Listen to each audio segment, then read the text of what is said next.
मनीषियों, वर्तमान शासन नायक भगवान वर्धमान स्वामी के शासन काल में हम सभी भव्य जीव यहाँ विराजते हैं। परम भट्टारक महाश्रमण उन भगवान वर्धमान स्वामी के मुख कमल से निश्चित भागवादिनी भगवती माँ जिनवाणी का हम सभी भव्य जीव यहाँ करुणांजलि लगाकर पान कर रहे हैं। यह भागवादिनी, यह भगवती माँ जिनवाणी सभी जीवों का कल्याण करे, सभी जीवों का मोक्ष मार्ग प्रशस्त करे। मनुष्य जीवन में तीन धन बड़े महत्वपूर्ण हैं। शेष धन तो कभी भी प्राप्त किए जा सकते हैं, कभी भी नष्ट हो जाते हैं, पर जिस जीव ने अपने तीन धन सुरक्षित कर लिए उसका इहलोक भी सुखी हो गया और परलोक भी सुखी हो जाता है।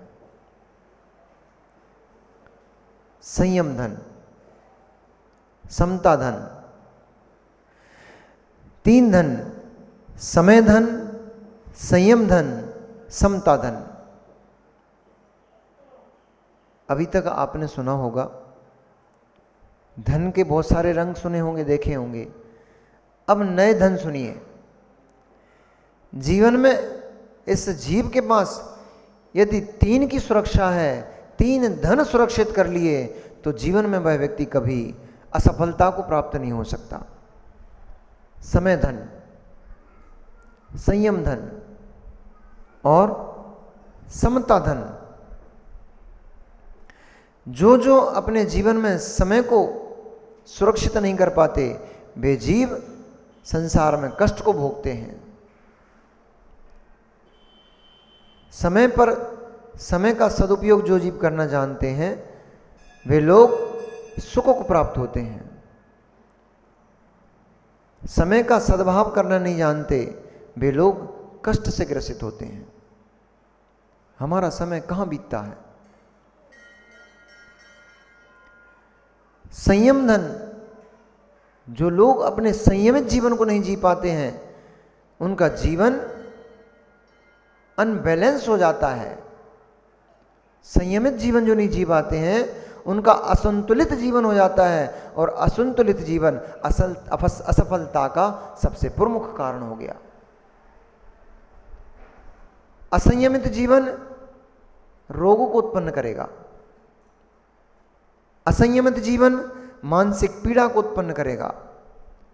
असंयमित जीवन लोगों में द्वेष को उत्पन्न करेगा, कषाय को उत्पन्न करेगा, दूसरों के प्रति द्वेष भावना को उत्पन्न करेगा, ईर्ष्या भाव को उत्पन्न करेगा।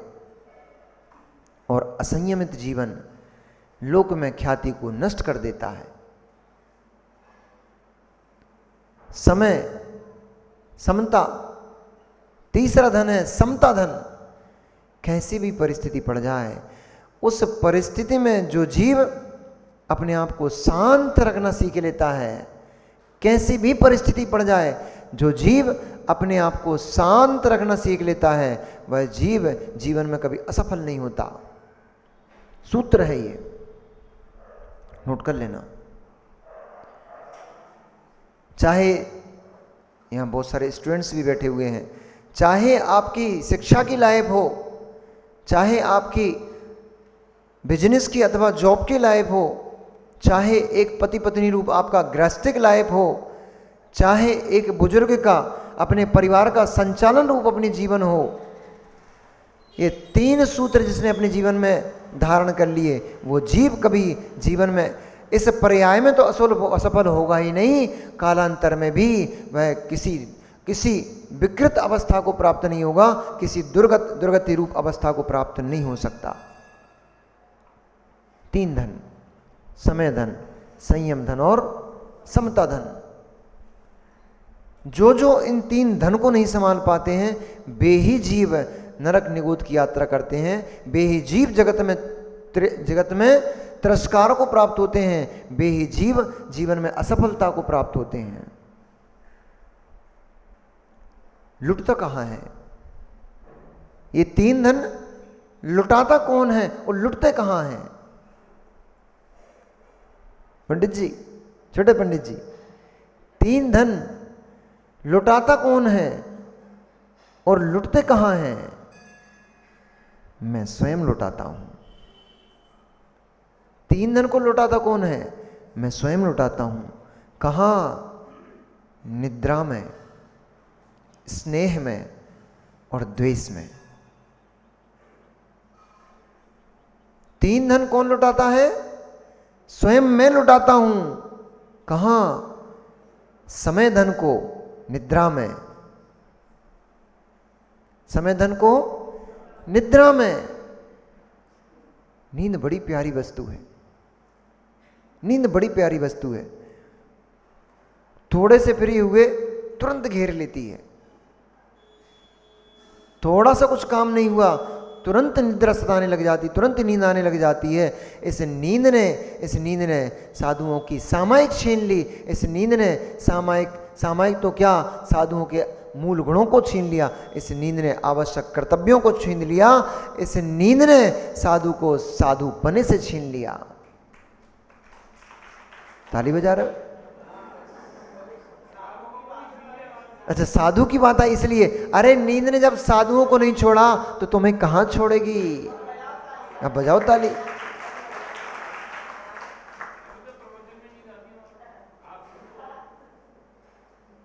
हम लुटा रहे हैं, हम ही तो लुटा रहे हैं। जब प्रवचन में नींद आने लग जाए राजेश जी, तो सभी लोगों के पीछे जाकर के खड़े हो जाना चाहिए, खड़े होकर प्रवचन सुनना चाहिए। आचार्य गुरुदेव सिखाते हैं मुनिराजों को कि बेटा अपनी आवश्यक क्रियाओं में प्रमाद नहीं करना। प्रमाद असफलता का द्योतक है, प्रमाद असफलता को प्रदान करता है। स्टूडेंट्स जितने बैठे सुन रहे हो, आप कितनी तपस्या करते हो? आपका जीवन एक साधु का जीवन होता है। जैसे एक साधु भोजन में रस को नहीं लेता है, क्योंकि यदि मैंने अधिक रस ग्रहण कर लिए, अधिक बल प्राप्त हो गया, विकार सताने लग गए तो मेरा धर्म नष्ट हो जाएगा। ऐसे ही एक स्टूडेंट गरिष्ठ भोजन नहीं करता है। अगर गरिष्ठ भोजन कर लिया, खूब दबा के पूड़ी खा ली, दही खा लिए, मालपुए खा लिए, बादाम का हलवा खा लिया, ये गरिष्ठ भोजन कहलाता है। रबड़ी खा ली, बहुत सारा दूध पी लिया, ये गरिष्ठ भोजन है। ऐसे गरिष्ठ भोजन को कर लेगा, अब पढ़ने में कहां मन लगेगा उसका? नींद के झोंके सताएंगे, नींद के झोंके आएंगे, पढ़ाई में मन नहीं लगेगा। घंटे भर निकल जाएगा पर एक चैप्टर भी कंप्लीट नहीं हो पाएगा। इसलिए सात्विक भोजन करता है जो छात्र होता है, स्टूडेंट सिंपल भोजन करता है, भरपेट भोजन नहीं करता है। जैसे साधु, ऐसा नहीं कि एक बार खाना है तो ठूस ठूस के खा लो, अब भैया कल 10 बजे ही मिलेगा, इससे पहले मिलेगा नहीं, तो पूरा यहाँ तक, बिल्कुल यहाँ तक बाहर निकलने लग जाए, वहाँ तक दबा डालो। ऐसा नहीं करते मुनिराज। इतना कम से कम पेट में स्थान खाली छोड़ देते हैं कि आगे अभी चल करके श्वास भी तो लेना है, वो भी पेट में ही लेंगे, नहीं तो श्वास कहाँ से लेंगे। इसलिए थोड़ा भोजन कम ग्रहण करते हैं। और जैसे मुनिराज, ऐसे ही जैसे मुनिराज तपस्या करते हैं, ऐसे ये 4 बजे से 3 बजे से उठ करके ये बच्चे लोग पढ़ाई करते हैं अपनी। पर आपकी पढ़ाई, आपकी तपस्या लौकिक के कारणों में जा रही है, इसलिए आपको आत्मिक सिद्धि नहीं हो पाएगी, लौकिक सिद्धि तो हो जाएगी। आप उस परम सुख को प्राप्त नहीं कर पाओगे जिस परम सुख को योगी प्राप्त करते हैं, मुनिराज प्राप्त करते हैं। क्यों? क्योंकि वे सम्यक रूप से अध्ययन कर रहे हैं, सम्यक रूप से अपनी तप को कर रहे हैं। आपका तप लौकिक वस्तुओं के लिए है, लौकिक वस्तुओं की ही सिद्धि हो पाएगी, उससे परमार्थ की सिद्धि नहीं हो पाएगी। परम आनंद, परम सुख की दशा है, उसको प्राप्त नहीं कर पाओगे, इंद्रिय सुख मिलेंगे। तो जिस जीव ने अपना समय धन सुरक्षित कर लिया है, निद्रा में पढ़ करके अपने समय को व्यर्थ नहीं गवाया है, वही जीव उत्थान को प्राप्त करेगा। उसकी ही जॉब अच्छी लग पाएगी जो पढ़ाई के समय में सोते नहीं मिलेगा। ये जो IAS IPS की तैयारी करते हैं, डॉक्टर्स की तैयारी करते हैं, उनसे मिलो बच्चों से। 24 घंटे में कोई 4 घंटे सोता है, कोई 3 घंटे सो रहा है, कोई 5 घंटे सो रहा है, बस। मॉल, बाजार, पिकनिक्स, पार्टीज, ये तो उनके लिए स्वप्न है। ऐसा है कि नहीं बताओ? स्टूडेंट्स बैठे यहां पर, ऐसा है कि नहीं? जो कॉम्पिटिटिव एग्जाम की तैयारी करते हैं, बड़े अच्छे रैंकिंग किसी जॉब के लिए तैयारी करते हैं, उन लोगों के लिए मॉल घूमना, पार्टी शार्टी करना, पिकनिक्स मनाना और दोस्तों यारों से घंटों घंटों फोन पे बात करना, ये सब तो उनके लिए स्वप्न की बातें हैं। 4 घंटे 3 घंटे सोते हैं, उसमें इतना स्वप्न देख लेते कि हम मॉल में घूम रहे हैं, इतने में काम चल जाता है उनका। उनको मालूम है यदि मेरा समय धन मैंने नींद में व्यर्थ गवा दिया तो मेरा लक्ष्य मुझसे च्युत हो जाएगा, दूर चला जाएगा। यदि मैंने दोस्तों यार से मिलने मिलाने में अपना समय गवा दिया तो मेरी पढ़ाई में विघ्न उत्पन्न हो जाएगा और मेरा लक्ष्य मुझसे दूर हो जाएगा। यदि बैठ के घूमने फिरने खाने पीने में ही मैंने अपना समय बर्बाद कर दिया, जितनी देर में बच्चों को मैंने देखा खाते हुए भी बुक्स हाथ में रखे रहते हैं। ऐसा तो नहीं करना चाहिए, ऐसा नहीं करना चाहिए। ऐसा करने से, क्योंकि वह भी शब्द है और शब्द श्रुत है, भगवान जिनेंद्र की वाणी है, श्रुत का अभिनय होता है। लौकिक पढ़ाई भले ही हो आपकी, लेकिन लौकिक पढ़ाई में भी शब्द वर्गणा है, पुद्गल द्रव्य है, और जितने भी शब्द हैं वे भगवान की दिव्य ध्वनि में आए हैं, इसलिए वो भी भगवान की दिव्य ध्वनि है। इसलिए पढ़ते समय मुख जूठा मत करो, मल आदि से स्पर्शित हाथों से अपनी किताबों को मत छुओ। वहीं से कान खुजला लिया, नाक में उंगली डाल दी, थूक लगा लिया, पलट लिए पन्ने, ये श्रुत का अभिनय है। इससे ज्ञानावरणी कर्म का बंध होता है, लौकिक में भी। इसलिए जो व्यक्ति जैसे जिनवाणी माँ को सम्मान पूर्वक विराजमान करके स्वाध्याय करता है, ऐसे ही अपनी लौकिक पढ़ाई के लिए उच्च आसन पर अपनी किताब को विराजमान करके और उससे पढ़ाई करता है, शुद्धि अशुद्धि का ध्यान रखता है, उस जीव को विद्या की सिद्धि शीघ्र ही हो जाती है। ये स्टूडेंट्स के लिए आज का सूत्र है। समय धन की रक्षा करो। फिर दूसरा, संयमित जीवन जियो। युवावस्था आ गई, नजरें कहीं और चली गई, अब हो गई पढ़ाई। युवावस्था आ गई, नजरें रंग बिरंगे चेहरे, रंग बिरंगे कपड़ों को देखने में लग गई, हो गई आपकी पढ़ाई। अब पढ़ाई में मन नहीं लगेगा, अब तो किताब खुली रहेगी लेकिन चेहरा किसी और का नजर आएगा। संयमित जीवन जियो, अपने परिणामों को संभाल के रखो, अपनी चक्षु इंद्रिय को संभाल के रखो।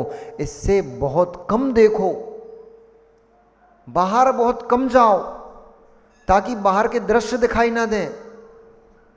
कम लोगों से मिलो ताकि उनकी स्मृति आपके मस्तिष्क में ना पड़ी रहे।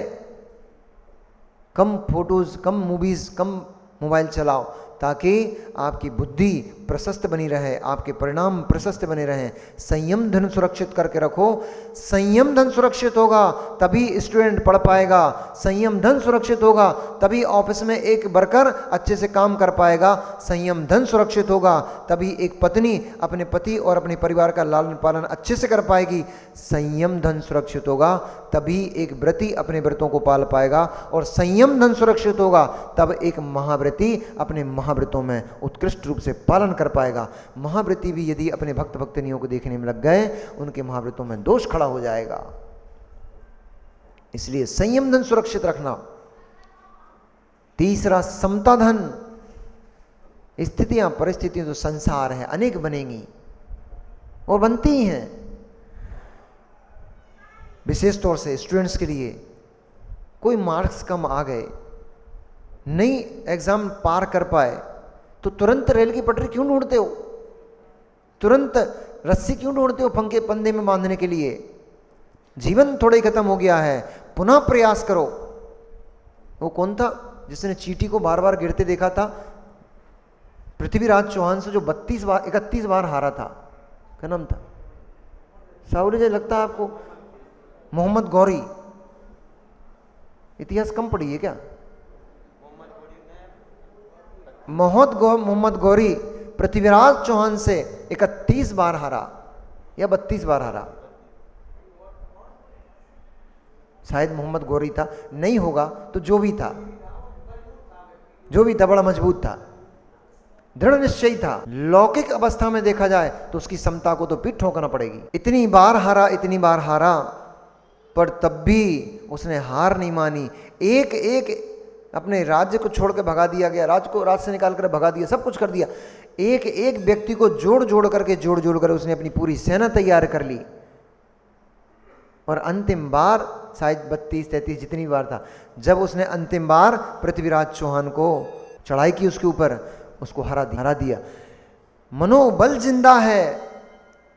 जिंदा है तो जीत तो पुनः मिल जाएगी। उद्देश्य मेरा ये है। कैरेक्टर हो सकता है बदल गए हों, भूल गया हूँ मैं, इसमें विस्मरण हो गया हूँ। बहुत पहले कभी मैंने पढ़ा था, सुना था, कभी पढ़ा भी नहीं था मैंने, तो बहुत पहले कभी सुना था, कभी शायद प्रवचन में आचार्य जी के मुख से सुना था या किसी के मुख से सुना था, वो मुझे याद आ गया नहीं थे। अब जो भी थे, चलो, मेरा उद्देश्य ये था उसका डेडिकेशन दिखाना, मात्र उद्देश्य था। जो भी था वो उसका डेडिकेशन दिखाना मुझे आपका केवल उद्देश्य था, आपको कि उसका मनोबल कितना मजबूत था, उसका समता बल कितना मजबूत था। इतनी बार वह युद्ध में हार गया, इतनी बार पूरे देश छूट गए, राज छूट गया, पूरी सेना मर गई, पर तब भी वो हारा नहीं। उसने अपने मनोबल को जीवित रखा, अपने अंदर की आग को उसने सुलगा के रखा। एक व्यक्ति को इकट्ठा करते करते उसने पुनः सेना तैयार कर ली और सेना से पुनः उसने युद्ध किया और फिर विजय प्राप्त कर ली। तो तुम क्यों हार जाते हो? एक असफलता मिली, कोई कहीं भागता, कोई कहीं भागता, क्यों हार जाते हो?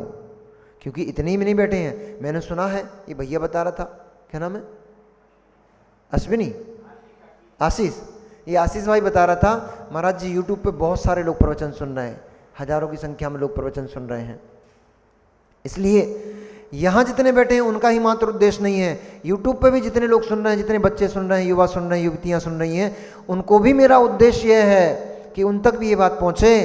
अपने मनोबल को कभी गिरने मत दो। एक असफलता आपका जीवन समाप्त नहीं कर सकती। हो सकता है उस असफलता के पीछे कोई और बड़ी सफलता छिपी पड़ी है जिसे आप अभी नहीं देख पा रहे हो। मैंने MBA का एग्जाम दिया, एक में दो विषय में बैक लग गया, MBA का एग्जाम दिया, MBA पढ़ा हूं भैया मैं, पूरा कंप्लीट नहीं हुआ था, MBA किया मैंने। ये हमारे पूछ रहे थे कल कि बोले अच्छे मार्केटिंग में आप काफ़ी अच्छे लग रहे हो, कि मार्केटिंग का जॉब किया है क्या?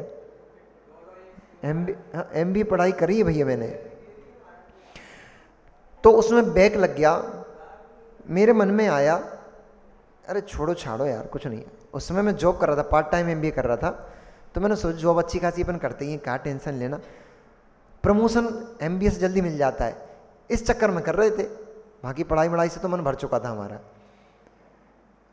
तो हम लोग छोड़ो, कुछ नहीं है, जॉब अच्छी है, टेंशन नहीं है अपने को ज़्यादा, होगा प्रमोशन तो ठीक, नहीं भी होगा तो कुछ नहीं है, बढ़िया चल रही है।